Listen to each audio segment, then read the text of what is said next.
Welcome back to जागो लाहौर। जनाब, ज़िंदगी में इख्तलाफात नागुज़ीर हैं, चाहे घर में हो, हम रिश्तों में हो या फिर काम के माहौल में हो। असल महारत नाम इस बात में है कि हम उन इख्तलाफात को, उन कॉन्फ्लिक्ट्स को किस तरह समझदारी के साथ, संजीदगी के साथ और सुकून के साथ हल करते हैं। अब कॉन्फ्लिक्ट रेजोल्यूशन वो फ़न है जो हमें ये सिखाता है कि गुस्से, गलत फहमियों और दबाव के बावजूद भी आप बातचीत का दरवाज़ा खुला रखना कैसे मुमकिन कर सकते हैं। और ये टेक्निक्स ना सिर्फ हमारे ताल्लुकात को मजबूत बनाती हैं बल्कि हमें ज़्यादा बाशऊर, हमदर्द और मौसर इंसान भी बनाती हैं। अब मौसर कॉन्फ्लिक्ट रेजोल्यूशन ना सिर्फ मसले को ख़त्म करती हैं बल्कि एतमाद, एहतराम और ताल्लुकात में गहराई भी पैदा करती हैं। तो इस हवाले से आज हमने जानना है कि ये किस तरह किया जा सकता है, बिकॉज़ हर घर में, हर रिश्ते में जो है ना कॉन्फ्लिक्ट्स आते हैं, इख्तलाफात आते हैं, एक बंदा दूसरे बंदे से अलग एक सोच रखता है। तो हमने अपनी सोच किसी और के ऊपर थोपनी नहीं होती है, अपनी सोच का इजहार करना होता है। नेक्स्ट पर्सन उसको किस तरह लेकर चल रहा है, वो आपके इख्तलाफ के, वो जो आपकी बात है उसके साथ इख्तलाफ कर रहा है या फिर उसके साथ एग्री कर रहा है, ये बड़ा ज़रूरी है। और इसको आपने लेना कैसे है, मतलब अगर कोई इख्तलाफ आपकी बात से कर रहा है तो आपने उसको एक्सेप्ट कैसे करना है, ये भी बड़ा ज़रूरी है सीखना। तो इस पर बात करने के लिए मोहम्मद अली साहब हमारे साथ मौजूद हैं, माइंड इंजीनियर हैं, उनसे बात करते हैं। मोहम्मद अली साहब, आपको वेलकम कहते हैं जागो लाहौर में। कैसे हैं आप? ठीक ठाक हैं? थैंक यू वेरी मच, अल्लाह का शुक्र। आप सुनाएं? मैं भी बिल्कुल ठीक ठाक। मोहम्मद अली साहब, किसी भी तनाज़े में जो भी कॉन्फ्लिक्ट्स होते हैं हमारी ज़िंदगियों में, ऐसा कोई बंदा नहीं, ऐसा कोई शख्स नहीं है जिसकी ज़िंदगी में इख्तलाफात नहीं पाए जाते होंगे। तो किसी भी तनाज़े में एक जज्बात का एलिमेंट और हक़ाइक़, इन दोनों को अलग करना कितना ज़रूरी और कैसे किया जा सकता है? बिस्मिल्लाहिर्रहमानिर्रहीम। सबसे पहले आपने जो आखिरी लफ्ज़ बोला ना, मैं उससे शुरू करूँगा। आपने कहा हक़ाइक़। हाँ। हक़ाइक़ अकॉर्डिंग टू हुम? मेरा 6 आपका 9 है, राइट? और आपका 6 मेरा 9 है। एग्जैक्टली। हमारी प्रॉब्लम ये है कि हम समझते हैं कि हमें सब पता है। जब मुझे सब पता है तो फिर मेरी ही बात सच है, मेरी ही बात हकीकत है, मेरी ही बात जो है वो वज़न रखेगी। आपकी कोई वैल्यू ही नहीं है। ठीक है?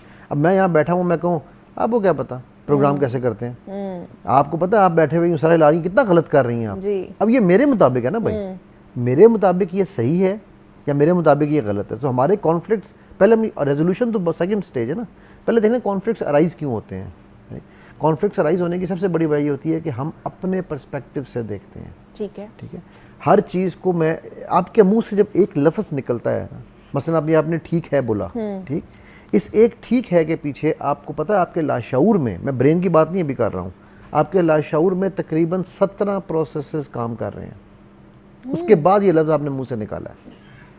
ठीक है? जिसमें आपकी परसेप्शंस हैं, आपके वैल्यूज़ हैं, आपके बिलीव्स हैं, आपके पास्ट एक्सपीरियंसेस हैं, ठीक है, और इस तरह बेतहाशा हैं, आपकी एप्रीहेंशंस हैं, ठीक है, इतनी सारी चीज़ें हैं, वो मिलकर उसके बाद आपका ब्रेन वो लफ्ज़ निकालता है। वाओ। अब अगर आपको वो जो कुछ गुजरा होता है, ठीक है, मतलब मैं इसके बारे में अक्सर लोगों से एक सवाल पूछता हूँ, ये कौन सा रंग आपके ख्याल से? काला। मेरी और आपकी एक शर्त लग जाए, ये पिंक है। ठीक है। आप शर्त लगाइए, 10-10 लाख की शर्त लगाते हैं, मुझे पता मैं जीत जाऊंगा। क्यों बोला? क्यों? ये जब आप पैदा हुई थी आपको पता था ये काला है? नहीं। 1 साल की थी आपको पता है ये काला है? नहीं। 2 साल में हाँ, पता चल जाता, शायद अभी कंफर्म नहीं है। ठीक है, अभी भी मिक्स होता है जी। लेकिन 3-4 साल में जाके, अच्छा वो कैसे पता चला ये काला है? किसी ने बताया, इसलिए। अगर उसने उस वक्त बताया होता कि ये पिंक है, ये पिंक होता तो हमारे लिए पिंक होता, आज हमारी बहस पिंक पे हो रही होती।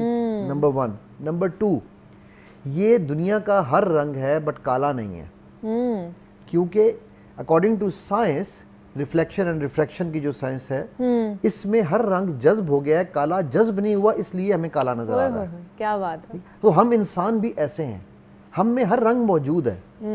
जो रंग मैं आपको दिखाना चाहूंगा वो रंग मैं इसको नहीं दिखाना चाहूंगा, वो रंग मैं उसको नहीं दिखाना चाहूंगा। मैं बॉस के सामने, वो हमारे एक दोस्त भी हैं और शेख हैं, शेख आसिफ ईरानी, उनका एक जुमला में बड़ा मैंने वो क्या कहते हैं, वो क्या कर दिया हुआ है, उनसे मैंने कहा कि सर ये शेख साहब ये मेरा कॉपीराइट है। ठीक है। वो कहते हैं कि हम घर के अंदर फिरौन और घर से बाहर मूसा हैं। ठीक है। तो जो रंग हम दिखाना चाहते हैं वो रंग हमें सामने आता है। जब अच्छा वो रंग, चूंकि हम घर के अंदर फिरौन है, सही है, ठीक है, तो हम फिरौनियत ही के रंग देखते हैं, और घर से बाहर मेरे जूनियर के लिए मैं फिर फिरौन हूँ, सीनियर के लिए मैं मूसा हूँ, कि जैसे आप कहेंगे सर वैसे ही जी होगा, ऐसे ही है बिल्कुल। तो जब हम ये काम कर रहे हैं तो ये वो वजूहात है जिनकी वजह से कॉन्फ्लिक्ट्स आते हैं, ठीक है। अभी हमने सिर्फ उसकी बेसिक बिल्कुल ऐसे ही है, एक बेस टच की हाँ है अभी जी। हमने, ठीक है। अच्छा, अब होता ये है, जिस तरह प्रोक्रेस्टिनेशन है ना, उसके बारे में न्यूरो साइंस ये कहती है कि अगर आप 5 सेकंड के अंदर अंदर जो आपके माइंड में काम करने की थॉट आई है आपने कर ली, तो आप कर जाएंगे। You only 5 seconds to respond, okay ठीक है। ओके, अगर वो 6 सेकंड हो गया है, हाँ, तो आपका ब्रेन 100 रीजंस ढूंढेगा नॉट उसको टू डू, निगलेक्ट करते हुए, नॉट टू डू दैट। इसी सही है। तरह कॉन्फ्लिक्ट्स में you have got 7 to 11 seconds 7 to 11 seconds, जी okay, to respond and to react, both cases में, ठीक है, आपके अगर आप ideally 11 seconds is the right time, Okay. ठीक है। आपने अगर 11 सेकंड के अंदर अंदर रिस्पॉन्ड किया तो आप हमेशा इमोशन से रिस्पॉन्ड करेंगे, अच्छा, आप रैशनल रिस्पॉन्स नहीं दे पाएंगे, ठीक है, ठीक है। आपका पहला रिस्पॉन्स होगा इगोइस्टिक, मैं जो कह रहा हूँ, एग्जैक्टली, हाँ, मैं आपको बता रहा हूँ तो मैं हरफ आखिर हूँ, सही है, अब वो जो, क्योंकि हम रिएक्ट करते हैं, हम रिस्पॉन्ड नहीं करते हैं, बिल्कुल, सो जो विद इन 11 सेकंड्स वो रिएक्शन होगा। अगर आपने 11 सेकंड गुजार दिए, अच्छा एंगर मैनेजमेंट में भी यही मैं बताता हूँ, सही है, ठीक है, कि आपने वो 11 सेकंड गुजार लिए तो आपका ब्रेन रैशनल थिंकिंग में चला जाता है। गेम इतनी सी है, 11 सेकंड्स की बात है सिर्फ, 11 सेकंड्स की बात है, वो 11 सेकंड गुजारना मुश्किल हो जाता है, मुश्किल हो जाता ओफ है, अल्लाह। क्योंकि हमारी दुम पे पैर आता है। हाँ, सही कह रहे हैं, जब भी हम बिल्कुल दुम सही पे कह पैर रहे हैं। आएगा तो वो तो तकलीफ होनी है। और वो दुम क्यों है? क्योंकि मेरे पास्ट एक्सपीरियंस में मुझे पता था कि भाई वो आप में ना हमारे अक्सर होता है कभी रिश्ते आ जाए ना तो कहते हैं वो नहीं जी नहीं, इस घर से तो जब आज से 3 नस्लें पहले जब रिश्ता आया था ना तो उस औरत ने हमारी पूरी नस्ल बर्बाद कर दी, या उस बंदे ने हमारा पूरा खानदान तोड़ दिया, ठीक।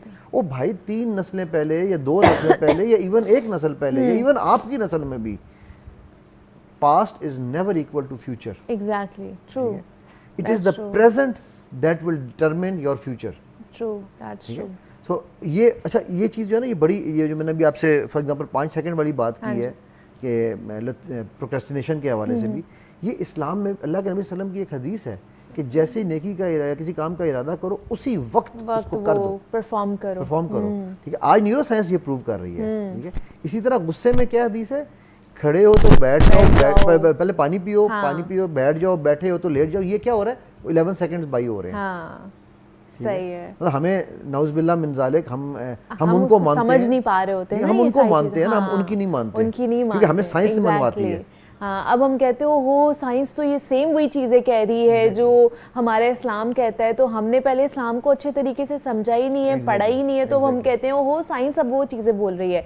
अच्छा, किसी भी कॉन्फ्लिक्ट के अंदर कोई विन विन सिचुएशन या विन विन कोई टेक्निक्स हैं जिनका इस्तेमाल किया जा सकता है, हम डेली रूटीन में या अपने जो भी मामलात हो रहे होते हैं उनमें यूज़ कर सकते हैं? जी, सबसे पहले विन विन का जो पहला रूल है ना, वो ये है कि आपने ये देखना है कि यार मेरे ऑब्जेक्टिव और मेरा आउटकम क्या है, ठीक है। अगर मेरा ऑब्जेक्टिव आर्ग्यूमेंट जीतना है तो आप विन विन कभी नहीं कर सकते। सही। अगर फॉर एग्जांपल मेरा ऑब्जेक्टिव है कि आपने ना ये मोबाइल मुझे देना है, ठीक है, अब मैं कह रहा हूँ ये मोबाइल मेरा है, आप कह रही है नहीं मेरा नहीं है, अब हम इसके ऊपर झगड़ना शुरू हो गए हैं, राइट। अब इस झगड़े में मेरा ऑब्जेक्टिव क्या था, मोबाइल मुझे मिले, लेकिन झगड़े का एंड क्या होगा, या तो आप उठ के यहाँ से निकल जाएंगी, हाँ। या मैं जो है वो आपसे लड़ना शुरू हो जाऊंगा, मतलब कुछ ना कुछ ऐसा ऑब्जेक्टिव होगा, यानी कि विच इज नॉट हेल्दी। सही है। बट अगर मुझे पता था कि यार मेरा ऑब्जेक्टिव ये मोबाइल लेना है, तो मैं अगर अपने आवाज़ थोड़ी सी रेस भी करूंगा तो इस लिमिट पे करूंगा जहाँ आपको तकलीफ ना हो, या आपको लगे कि यार ये फर्मनेस है, क्योंकि हम फर्मनेस और एंगर में डिफरेंशिएट नहीं कर सकते। हम समझते हैं फर्म मीन्स गुस्सा, सही है। फर्मनेस की एग्जांपल मैं बड़ी ज़बरदस्त एग्जांपल आपको देता हूँ। मैं एक दफ़ा ना उधर कैलिफोर्निया में था, तो वहाँ पर वॉलमार्ट में एक माँ, मैं पेमेंट के लिए आया तो एक माँ अपने कोई 3-4 साल का बच्चा था उसके साथ। अब वो उस बच्चे ने ना चॉकलेट उठा के ना माँ की ट्रॉली में डाल दी, तो माँ ने कहा honey sweetheart you already had your share, no more chocolates. तो बच्चे ने फिर, उसने लड़की ने फिर डाल दी, तो तीसरी दफा बच्चे ने डाली तो उसने उसको कहा, फर्मली कहा, sweet heart no more chocolates, बिल्कुल स्ट्रेट फेस, कोई और उसने कुछ नहीं कहा। सही। हमारी माँ होती तो एक रख के लगाती, तेरी ऐसी की तैसी, ठीक। अच्छा, वो बच्चे ने इतने माँ ने पेमेंट कर दी, पेमेंट करके निकलने लगी तो बच्चे ने रोना शुरू कर दिया। जब उसने 2 दफ़ा फिर उसको कहा कि sweetheart no more chocolates, you already had your share. अच्छा, अब जब उसे बच्चा बिल्कुल रो के ना ज़मीन पे लेटा और ऐ करने लग गया, माँ ने कुछ नहीं किया उसे। अच्छा, ठीक है, सिर्फ यूँ मुड़ी है गेट की तरफ और उसे कहती है, sweetie mummy is waiting in the parking lounge, when you are done crying please come. अच्छा, वो जाके ना, वो बच्चा देख रहा है, बच्चा रो रहा है। अब मैं ये सारी चीज़ें मैं कर रहा, कितनी जालिम माँ है। हाँ, हम तो ये कहेंगे कितनी जालिम ना है, माँ ऐसे छोड़ के चली गई है। लेकिन देखो, ये कॉन्फ्लिक्ट रेजोल्यूशन हो रही है ना, ठीक है, बच्चे को सिखाया जा रहा है कि हर कॉन्फ्लिक्ट तुम्हारे लिए नहीं है, ठीक। अच्छा, अब वो जैसी माँ ने दरवाजा क्रॉस किया है, बच्चे ने देखा कि मेरी आंख से माँ ओझल हो गई है, बच्चा उसी वक्त उठा। अच्छा, मैं बच्चे के पीछे पीछे भागा, मैं कहा छोड़, पेमेंट बाद में करते हैं। मैं जाके भागा, मैं जाके बाहर देखा तो वो माँ जो है ना, वो दरवाजे के बाहर खड़ी हुई थी। बच्चे ने जाके माँ को लिपटा, मम्मी मम्मी। बच्चे का, sweetheart I love you mummy, you are mummy's darling, और वो चल पड़े। ठीक है ना, देखो अब ये हमारी माँ होती तो वो छितर उतारती और सबके सामने उसकी जो है ना वो बताती कि तेरी माँ कौन है। ठीक है, सो ये अब हमारे यहाँ पे या तो बहुत ज्यादा एंगर दिखाया जाता है या बहुत ज्यादा प्यार दिखाया जाता है। दरमियान वाला कोई चीज नहीं है। स्पॉइल हो जाते हैं दोनों चीजों में बच्चे। हमें फर्मनेस सिखाई नहीं गई ना, हमें ये लफ्ज ही नहीं बताया गया। इसी तरह जब हम नेगोशिएशन कर रहे होते हैं किसी के साथ, अब नेगोशिएशन जरूरी नहीं कि आप बिजनेस में कर रहे हैं, सही है, घर में बच्चों से भी नेगोशिएट हो रहा होता है, हाँ जी, स्पाउस से नेगोशिएट हो रहा होता है, राइट। वो जब नेगोशिएशन कर रहे होते हैं तो मैं एक जुमला कहता होता हूँ कि जब औरत फील करती है I am unheard, she starts criticising. वो फील करती है, मैं दोबारा लफ्ज बोल रहा हूँ, फील करती है, फील करती है आई एम अनहर्ड, तो वो क्रिटिसाइज करती है। वो क्रिटिसाइज करती है तो मर्द अपने आप को अवे कर लेता है, ठीक है, वो ककून में बंद कर लेता है। हाँ। जितना वो और क्रिटिसाइज करती है, ठीक है, वो और परे हो जाता है, ठीक। इसी तरह, क्योंकि मैंने फील अनहर्ड इसलिए कहा है कि मेरे पास जब केसेस आते हैं ना, तो मेजॉरिटी वो केसेस होते हैं कि जिनमें 90 बातें सुन ली थी, 10 बातें रह गई थी। हाँ, ऐसे तो वो अनहर्ड फीलिंग है, is not reality for majority. There are exceptions, मैं उनकी बात नहीं कर रहा हूँ। तो इसी तरह अब हमारी अब वो कॉन्फ्लिक्ट बन गया ना एक किस्म का, कि बार बार वही चीज़, कि बार बार वही चीज़ थी। तो हमारे यहाँ ये होता है कि हमें यही नहीं समझ आ रही होती कि हमने वो लाइन कहाँ ड्रॉ करनी है, कि किस वक्त हमने फीलिंग को रियलिटी नहीं लेना। अब एक जुमला आपने आम सुना होगा, लोग कहते हैं यार आई एम डिप्रेस्ड। मैं उनसे ये सवाल पूछता हूँ, आपका नाम डिप्रेस्ड माँ बाप ने रखा था? Because depression is a state, it's a feeling, it's not you, ठीक है। I am sad. You are not sad. Yes. You are in the state of sadness. Yes. So when you are, for example, आप उस सोफे पे बैठी हो, मैं इस सोफे पे बैठा हूँ, right? मुझे अगर पता, मैं ग्रीन सोफे पे बैठा हूँ, हाँ.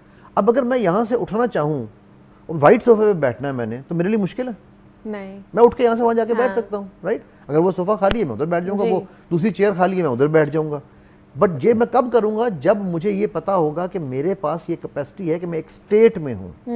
पर जब मुझे ये पता है कि मैं ये सोफा हूँ, तो मैं तो जहाँ जाऊँगा सोफा आपका मेरे साथ जो जुड़ा रहेगा। वो स्टक ऑन यू, एक ज़माने की बहुत पुरानी मूवी थी, उसमें ये था कि वो दो भाई बेशक दूसरे पे जुड़े ही रहते हैं। तो ये मैं स्टक ऑन यू हो जाएगा मेरे साथ। तो हमारे साथ स्टेट को हम स्टिक कर लेते हैं, सही है, और उसकी वजह से फिर हम सेकेंड लेवल ऑफ कॉन्फ्लिक्ट में जाते हैं, जो कि आर्ग्यूमेंट है।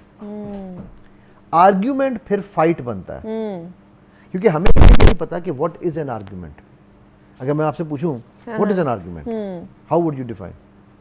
हमारे लिए तो ये होता है कि अगर कोई सुन नहीं रहा और वो आर्ग्यूमेंट में हो जाता है, वो उसका रिप्लाई आता है, उससे पहले ही हम लोग आर्ग्यू करते हैं। 240 मौसमी 280 ब्राइनर की कीमत में फर्क, ये आर्ग्यूमेंट नहीं है, ठीक है, ये डिस्कशन नहीं है, ये फाइट है। सही है।